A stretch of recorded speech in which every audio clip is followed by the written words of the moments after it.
Hey, what's going on, guys? Here at Galaxy Games with Robbie Riley. He yet again got a top with his Kozmos, this time getting 13th place at the Monroeville Regional with his Kozmo. Crazy thing was, at last round, he was X1 going against the guy that would eventually win the tournament with Infernoids with that hot scapegoat tech. So yeah, you were this close, really, to get at least in the top 4. Yeah. So yeah, you played Kozmos. Talk about some of your matchups.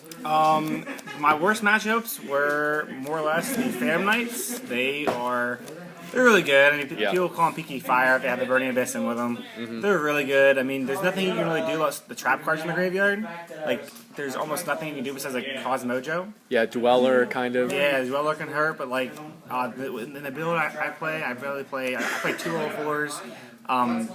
4 counting the 2 honest, but like it's really hard to make Dweller in this deck. I mean, it's just having to deal with all the succession or all the stuff that get off Dante's. Like, it's a pain sometimes. Especially the pure PKs when they're playing like 7 and 9 of the traps, they're almost always milling it. They always mill something good. Yeah, it's really good. The deck's really good. So what, you lost to the Infernoids, and did you lose to PK as well for your second loss? No, my second loss was actually to my friend. You might. Oh yeah, Tyler. That's Tyler, right. Yeah, that guy. Yeah, I faced Tyler. I think it was round 3. I lost to him round 3, and then I stayed X1 clear up until the end. The other matchups I had were like another Dragopal deck. I faced some. It was really odd. I faced a fairy deck. It was actually really good. Oh yeah, agents. Yeah, no, it's actually just like pure fairies with like stick and chair. Oh yeah, Star Seraphs. Yep. Yeah, the Star Seraphs, and then he had like main decked. Well, he also had artifacts too. It's kind of like an anti-meta deck. Yeah. But like he also had like main deck Cyber Dragons and stuff. So he had Meritex came in play. He sided in Cyber Cores. Like he also admitted that he hated Kozmo. That's why he had all his hate for even main deck hate for this deck. And obviously Cyber Dragon alone helps you make plays and stuff with the artifacts. So he said that at that point, I think I faced him around 5 or 6, and he was X1 at that point. So he was doing very good. I'm not sure if he topped or not. I didn't notice at the end, but he was doing very well with that deck. Other than that, like the other notable third person I played, I think it was round 2. Kind of felt bad for the chap, but he lost, or he was playing Ritual Beast. Brings back memories. Yeah, his first one though was to like a Mermail player, so you can understand why he won. He said he opened a macro both times, so yeah. Either way, that was my matchups for there. Like, all in all, the region was definitely really fun. It's fun for some people. Fun for some people. Sorry, Kevin. The matchups, like I said, my most scariest was Phantom Knights, and then Dragopal weren't that bad. I didn't really mind losing my friend because like he needed an invite at that point, and I didn't. Yeah, that was the deciding factor because he was X2. Yeah. The worst part is having to do it in front of a player. Like he did some pretty crazy synchro plays, especially with the scapegoats. Like I was not ready for any of that. It was crazy. Yeah. All right, so let's go and get right into this deck profile. All right. Since the reason I've changed a little bit, this is one of the cards I changed. The Honest. I played double Honest there. I will admit, like I went to an OTS before this regional, and I rode Honest to victory. Like no one expected it because no one really plays it in this deck anymore. Yeah. But then you got to realize Farm Girl's still a light. You get getting free searches on your opponent's turn when they run into your Farm Girl. Like they just expect you to tag it out for Dark Destroyer or something. But when you just drop this and start Dark Destroyer, they're like, oh, like they just didn't expect it. Yeah. But during the last regional Columbus, I ended up drawing this card way too much and then having to set it. I mean, it's 1900 defense. It was nice to finish up the last story at this last regional Columbus. He won me a game just from setting him. I was playing the second Dragopal player, and he pendulum summoned Ariande. After getting a Solemn Strike Search, he activated like the Master Pendulum, popped Ariande, did the plays, got a Solemn Strike, and then Pendulum summoned the Ariande back, normal summoned a Vector, went to attack into my face down defenseless monster, was obviously this. Yep. It's stronger, he couldn't attack over him. And then he went into a Rafflesia, which I saw him strike. At that point, he couldn't draw any other monsters. I beat him down with this Honest and a Good Witch. Like it was just like the craziest way to win, but like I would say his defense won me the game. His ass won me the game. Yeah. However, like I dropped this down to 1 and put in a Ghost Ogre because it's just drawing him and not having a light is just not good. Yeah. Either way, 2 Honest. Going on to the pilots, I run 3 Tin Can. He's very good. There's no really good way to explain why it's a run 2. Or, I'm sorry, why it's a run 3 and not run 2 or less. Like, it's really good. Yep. 2 strawmen, I'll reveal later in Master Deck why we're playing 2 of this, but the idea is he also allows you to summon your Infinity's a lot easier. He's just really good, and then your first turn play as well. Making double pilots on your first turn is really good. Yep. By doing this, you just summon any pilot, tag out for Dark Destroyer, pop itself, summon a Strong Man, bring back that Dark Destroyer with the Strong Man, and then phase it would die and bring out Tin Can. And the idea of this, why you need to run 2, because if you draw this in your beginning turn, and you use this as your pilot to tag out, or no matter what, if you draw this and you only play 1, you can't do that play. Right. Because Strongman wouldn't be in the deck then. Yep. Next for the pilots, I run 2 Farm Girl. I see a lot of people running down, or putting this down to 1. But a lot of times, like, your E-Telly targets, like, you want to bring out a Farm Girl, and you already, like, send her off a Tin Can, or, she's already banished because you had to tag her out for something. Like, you want access to her whenever you want it. Yeah. So, in my idea is you can Tin Can 1 ASAP to get out in the graveyard for Sword Troopers and stuff, but then you still want 1 in the deck just in case you have the E-Telly for game. Like, it's very important. Yeah. Next, I'm going to say the boss, besides Tin Can, and this is like, this card makes so many dumb plays. I mean, even Phantom Knights are running this card. It's ridiculously good. The loops with this thing makes Kozmo's able to summon F-Zero. Like, it's so stupid. Like, the combos with this are really good. Next, for the 2 rank or level 4s that I say are just bad, but you have to run them. You don't have to run her, but, like, she's still 1800. Is Wicked Witch and Good Witch. I don't know how I feel about these cards. Like, the Book of Moon effect's almost irrelevant, and her effect, just to save herself, only really comes in play against, like, the mirror match. Oh, it says Kozmo, Wicked Witch? Yeah, Kozmo. Yeah, it's like Darth Maul, I guess. Some kind of a pun for that, but yeah. I don't know. I hope that if we get more support, and if they're level 4, like, I think we're going to get, this is my guess, we're going to get the Lion guy, which is going to be Chewbacca. Yep. I'm really hoping he's going to be level 4, and if he is level 4, he's going to have a better effect than these girls, because these don't give you, like, really any advantage. This keeps you alive, and that might get over a Nat Beast if it's in your way. I mean, you never know. Yeah. Next, for the ships, I run 3 Slip Rider. It's very, very relevant just for the fact of making Infinity. And then also, it's really good if you're able to tag out and pop end phase, or even call upon this guy, pop end phase Solemn Strikes and stuff, because Solemn Strikes really kill this deck. Yeah. It really does. Next is 1 Forerunner. I can't see myself cutting this guy because you can float down to him off your Dark Destroyers, and then the life point gain is very important if, like, you have to start gaining life points during, like, the middle or end of the game. Right. And if you get that early life point gain, like, it's so relevant for the fact that you're just already above your opponent. If you have to play upstarts, it's even more life points. It adds up to a lot. Next, the boss of the pilot. The boss of the ships is Dark Destroyer. I hope it doesn't ever get hit, but he is technically any other Kozmo monster in your deck. That's what he is. Like, he just gives you access to every single Kozmo monster in your deck. When they made this card, they should have said this card can't be targeted. Period. Because you can target itself, it's just really good. And then obviously too, going for game plays is targeting your other ships, destroying them, getting more ships or pilots off of them. Is just ones you already attacked with. Yeah, it's really stupid. Like 2 pilots, any 2 pilots with 2 Dark Destroyer is automatically game. Unless obviously all the pilots didn't go directly for damage. But, like, if you have 2 of these and any pilots and you bring out a Farm Girl off one of your ships you destroy, it's still going to be game because you're searching for a third Dark Destroyer. Yeah. But it's really good. Next to one of, I play Eclipser. This is really good against Phantom Knights. Just for the fact that you can protect your other pilots, like Farm Girl and stuff, for going in for damage. They can't break sword you or anything, or was it Fog Sword, Fog Blade, something like that. Yeah, Fog Blade to finish. Yeah, you can at least get your searchers in. They can't Fog Blades or Tin Cans and whatnot. It's really good for that scenario. And then also all their stupid traps to protect their by battle and stuff, you can just negate them as well. Yep. It's unfortunate that they obviously get them in the graveyard then, and they can banish them for special summon monsters back. But at least you got over that Dante, which would have gave them even more pluses the next turn. Yeah. That's it for the monsters. I don't remember how many there are exactly, but you might better count on there. For the spells, I played 3 Cosmotown. I can't see myself running any less than this. You don't ever want to open it in multiples or have multiples at all. But being able to MST it or Twin Twister or Slip Rider it, just get another search is very relevant. Yep. And it's actually really good if you end up having all your Dirt Destroyer in hand or something, and you can tag out for a Slip Rider, pop this, search your mojo, and then set your mojo, and have it hit your Slip Rider you already summoned, and then you have a pilot already on field for your Dirt Destroyer. Then you can make some pretty dumb plays searching mojo off this card. Yep. Next is the obvious 3 telly. I mean, until it gets hit, I'm running 3. Yep. There's no point not to. Next is 2 MST. I run this over Twin Twister for many reasons, but I'm not going to go into them. This is just my preference. Twin Twister's just as good. I mean, I side them, but this I don't like discarding, so this is just better for me.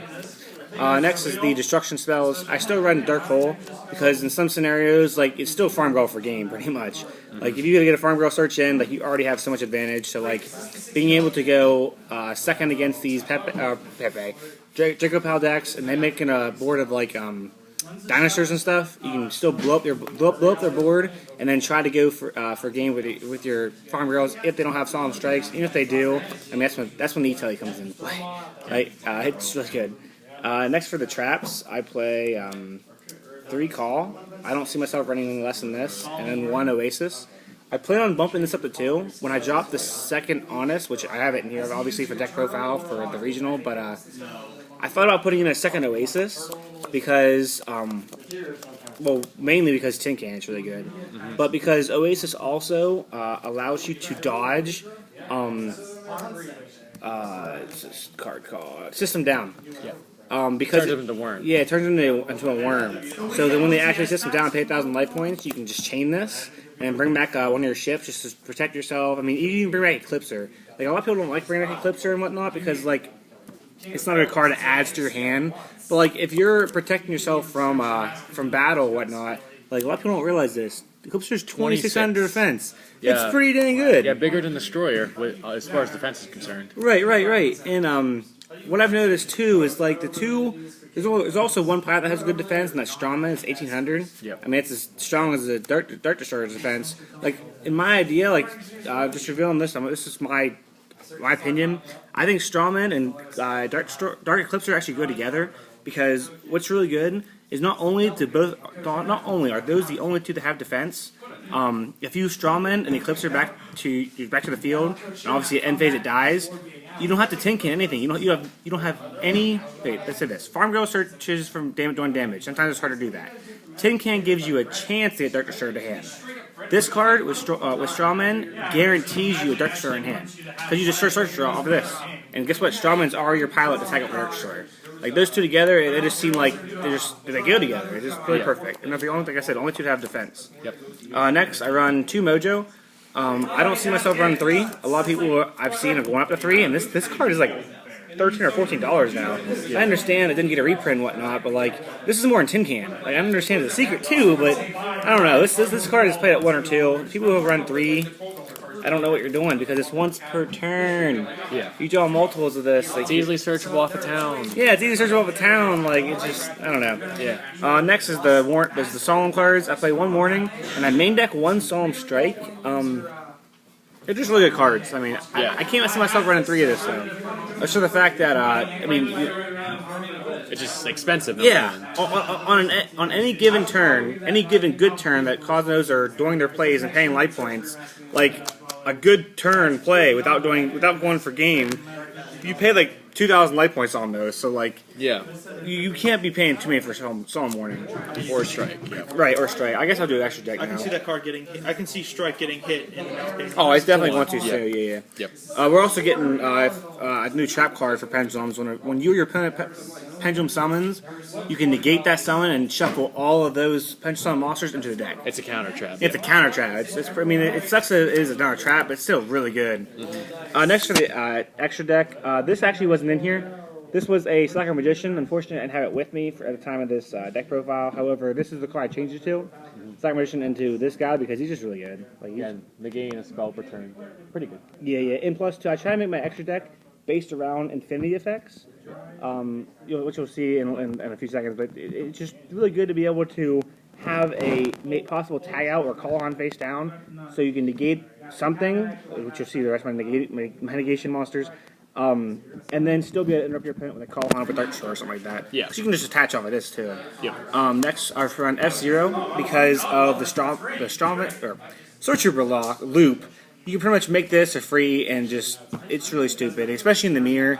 Like, this puts so much pressure on the mirror. I actually won here at Locals, was it yesterday? I was at 500 light points, which I soon went down to 100 light points, even with this on the field, because I added back stuff with Town to get more draws. But I won against a Kozmo mirror, like, I think we had like 30 turns that game. It's because I summoned this dude, and I just he couldn't do damage to me. Right. It was so bad. Like I won that game because of this guy. It was so good.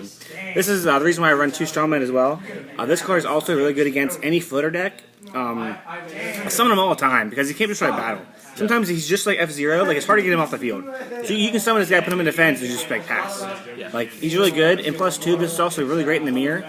If your opponent has like a Dark Destroyer on the field, just by losing 100 light points is 2,000. You can run this into Dark Destroyer, and his effect is attach material and put that card back in your opponent's hand. So like, if you have a Farm Girl or an E-Telly or anything really, you can just summon this guy. Obviously, off your Strongmen, you brought stuff back as well. Maybe Infinity, because 2 Slip Riders, maybe more Dark Destroyers. It's really good. You summon 2 Strongmen, bring the breakfast stuff off them, summon this guy, attack your Dark Destroyer or any ship rather, put it back to their hand and go for game. Yep. Important note is that he does not target. Yeah, he does not target. He just shuffles the card back to the hand or returns the card back to the hand. It's really good. Yep. Next is the 2 Leviaires. This is obviously the combo plays with the Sword Troopers. With the Sword Troopers, you summon, you make these, you bring back monsters, you go into this, and then normally the card you bring back with Leviaire is your Strawman. So pretty much the play you do is you make these 2, you make 2 Strawmen if you have both banished. Yep. You can make this guy. This is F-Zero. Then you have the stuff you bring out. You have these, which make F-Zero, this, and then possibly an Infinity play. Like it's retarded how many XCs plays this stick summons in one turn. Next are the 3s. I play a Super Quant Mecha Beast Gampulse. I don't know. Yeah, blue layer XC. Yeah, blue layer. He's good to pop your own towns. Good to pop. He's great against Palm Strikes. Like your opponent, like if you E-Tally out a strong Sword Troopers, bring back another Sword Troopers, if they allow that or whatever. Like you pretty much force out your opponent to activate the strikes. Yeah. Like I won today at locals because of this card. I was able to pop 2 of them. Yep. It's so good. Next is Dweller. These are kind of relevant. Dweller, this, and this. And this actually changed. So it's Castel Dweller, Caesar Rebellion Dragon, and Cowboy. I actually just changed this recently. I borrowed it for today, but I might get one myself. Cowboy got changed to Breaksword. Because the idea of Breaksword in this deck is you can target your Kalahanas that are on your dead Kalahanas to pop cards. Excuse me, you can pop your Kozmo Towns, you can pop your calls that are actually on monsters. You can have like a Slip Ride on the field, activate Breaksword, pop your call, pop your opponent's monster. Get your effects going. Yeah, get your Slip Rider's effect. It's really good. Yeah, I actually have a gold cowboy if you need one. No, no, you don't need it. Yeah, I need Breaksword. Yeah. Oh, okay. Yeah, I swapped this out for a Breaksword. Okay. Yeah, it's fine. Then for the rest of my run, obviously the Nova, and then I run 2 Infinity. The idea of this is you can when you Infinity the first time, you can detach Nova and then call a Haunted Nova and just overlay Return on Infinity. Yep. So it's possible to have 2 Infinities on board. Next is Pleiades. Like this card's just clutch sometimes. You can bounce anything. Yep. Imperial wall, and you have 2 Slip Riders on the field by tributing. Who knows? He comes in clutch. And then for the last Infinity type card is Lancelot. I like Lancelot a lot, just because even though he's in the mandatory effect, it still can work. There's actually many games. I have not yet got the double Infinity Lock on. However, I have gotten these 2 on so many times. Like at least 3 that I know during tournaments as well. It's really easy to summon Infinity nowadays because of Slip Riders. I'm sorry. Yeah, Strawman's bringing back Slip Riders, correct. Now, however, if you were able to make this guy too, this guy obviously would negate the first thing mandatorily, and this thing, you negate the next thing that comes out. Like, double Infinity is really good, period. Yeah, basically. Yeah. That's the end of the extra deck. Next to the side, this is exactly the same as what it was. That's right. Cool. I run 2 Maxi. Sign him against Phantom Knights, pretty much it. Yep. It's sometimes okay to sign him against Draco Pals, but that's about it. Like, yeah. Next, I ran these. This is technically just like preparation for like the future when the towers for Raid Raptors become a thing. Yep. I think this going. I mean, I think it's gonna be relevant. I really do. I really think it is. Yeah, and then Super Quantums, if you do face them, do have towers of Yes, their own. yes. I actually do status against them if I ever play them. But the reason I play this guy with Game of Steel 2 is because typically your typical hand, unless you have a Dark Destroyer, which doesn't always happen. Let's do this. I chose these two for the main fact that I don't want to always pretend Yu-Gi-Oh! And think I have Dark Destroyer all the time. These, in a sense, I think to myself I have like a Slip Rider or less. And at least with these on the field, no matter what, like I faced so many people where they summon Gamma Seal and I put it in defense and they couldn't get over their own Gamma Seal. I faced a Despot player, got over my Dark Destroyer, and then couldn't do anything else because it was the end of his turn. I put Gamma Seal in defense and he couldn't do anything about it for like 3 turns. Yeah. And then I had game after that. It didn't matter. Like in my case, I think to myself, if I don't have Dark Destroyer and I at least have a Slip Rider, I can crash Slip Rider into this guy that I gave them in attack mode. He loses by 100 life points, no big deal. And then I can at least get some more pilots going, like Tin Can or something. Mm-hmm. And if they put him in defense, I don't have to draw Dark Destroyer to freaking kill it. Like it's only 2,500 defense. It's really easy to kill. Yep. Going on, I have a rampage about that. Like, this card's just so much better Game of Steel in my opinion. Yeah. Solemn Strike. The second one, I actually borrowed this off of Andrew. Yours truly. Yeah, definitely. He definitely borrowed this for the regional. It's very, very helpful. It helped me, like I said, against that. This could be the one I sided in. Who knows? Against that Draco Pal guy. It comes in very clutch against pendulums. That's the only person I sided him against is Draco Pals. I think twice. Yeah, it's only I did because like I don't like this against like Burning Abyss or anything because they still put the graveyard effects. Yeah. Stirring Mirror Force for the mirror. It helps out very, very much. Yep. And then 1 anti-spell. I plan on playing 2 of this, but the reason I'm playing 1 is because the OTS pack's coming out really soon. We don't have them yet here. And I want to get the supers. Yeah. And another reason I want to play 1 is because I actually swapped it out for Master Strict. Like, it was Master Strict. I was playing 3, but then I decided to go 2 and 1. The idea of this is because they all hurt Monarchs. Yep. And then also, I wanted more things to side against Draco Pals, or Pendulum decks, period. Yes. So, and then these came in really clutch. Oh my god. I know I played like all the Call Hunts and stuff. I do set up my mojos when I side these in, because unfortunately, most of the time I do. I also set out Oasis all the time when I side these in, because you don't want to draw too many dead cards when you have these on the field. Right. However, this comes in so much clutch against Phantom Knights, the PK Fire and whatnot. Like, I sided this in every single game against a Phantom Knight player in like locals, regionals, tournaments. This comes in so much clutch. I love this card. Mm-hmm. I took it out a while ago when I put Call of Hundreds in, but like it's just so good. Actually, today I want to mention this because a lot of people might not know this. I saw it somewhere and then I actually did the play today. I had this on the field against Phantom Knight player today, and I had a face down Mojo. Yep. And what I did was I activated Mojo underneath this. Targeted, I think it was my Slip Rider, I don't remember, and asked if I put any response because obviously Mojo doesn't target, and I had to wait for a response for me activating a card. He said no response, so I chained my MST to my own Mojo. Because now what that does, that destroys Mojo essentially to the graveyard. It's no longer on the field and no longer can be negated by Royal Decree. So my Mojo resolved, just banishing one of his monsters in the graveyard. See what he ended up doing too, because that's when he realized, oh wait a minute, since he did that, I need to chain my trap card because obviously Mojo doesn't target. I was on his only trap card. But then what he didn't realize is that I was able to banish the monster still afterwards because again it doesn't target it. Because then he just lost completely from that. But there's nothing he could have done. Either way, I love that play. So you're able to still resolve your Mojos if you have Twin Twister or MST in hand. Yep. Lastly, the spells, I have 2 system downs for the mirror. This is so much better than Chimera Tech Dragon or Sour Dragon because this turns on all colonnades. Besides, obviously, Oasis Dragon Souls, but this turns on all colonnades. Yeah. And then lastly, you do my two Twin Twisters. I also decided to against Phantom Knights because I hate how trap decks can hide Solemn Strike. Mm-hmm. Like I don't mind too much about all the Phantom Knight trap cards, but like not being able to target not being able to find their Solemn Strikes is a pain. So I'd rather have more back removal. Yep. But either way, that's the Cosmos. All right, Robbie, congratulations on yet another top with this deck.